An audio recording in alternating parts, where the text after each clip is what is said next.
In these modern times and new technologies, it's easy for us to forget how far we have advanced in the automobile industry. Let's take a look back and see how it all started.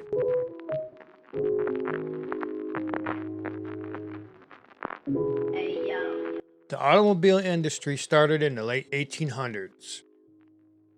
In 1929, the United States led the world in automobile production.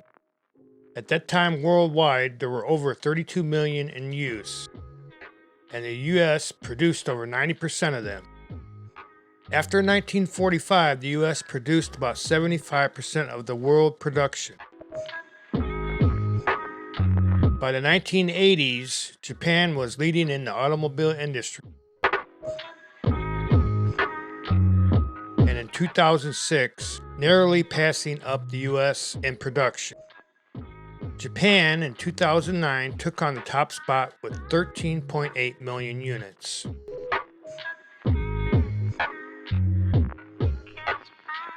Early manufacturing of automobiles involved the assembling by hand, and many workers took part on an assembly line. By the 1960s, robotic equipment was introduced and speeded up the process.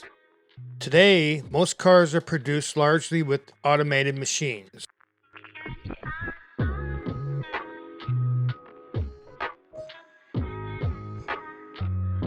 It's hard to credit a single person with inventing the automobile. Not only did an estimated 1,000 patents lead to cars as we know them, but people also disagree on what qualifies as the first true automobile.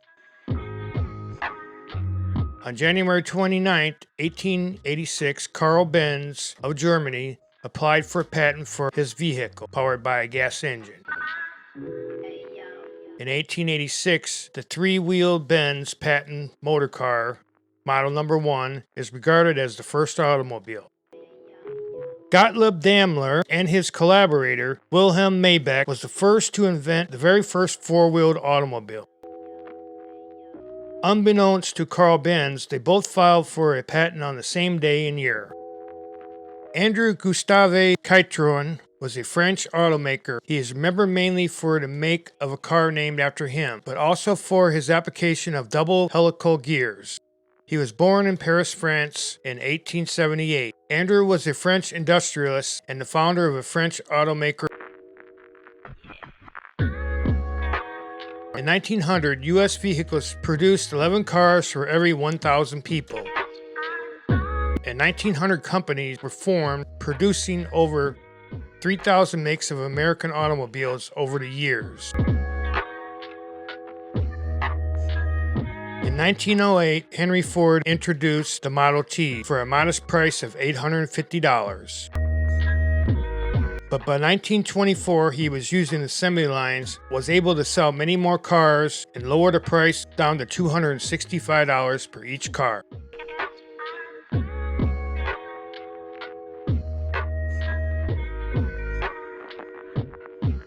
In 1929, stock market crashed and hit the automobile industry hard. The first big impact the Great Depression made on the industry was to solidify the positions of the strongest car companies in the United States. In the Roaring 20s, the showrooms were flooded with buyers. It was the coolest invention of the newest century, and everybody had to have one. After the Depression, many smaller manufacturers didn't survive, paving the path for the big three: GM, Ford, and Chrysler. These three brands survived at the top up to modern times. Prior to the 1930s, the manufacturers built cars and parts of the body using a lot of wood. Parts on the car were not single pieces but layers of material. In 1916, the Dodge brothers produced a steel-bodied car, but not until the mid-30s the process was brought up to scale. Automobile industry started making cars from a drawn and stamped piece of steel, which allowed to make cars more aerodynamic. With the cars being built more solid, it also allowed manufacturers to put larger engines. By 1930, Cadillac was the first to offer the first V16.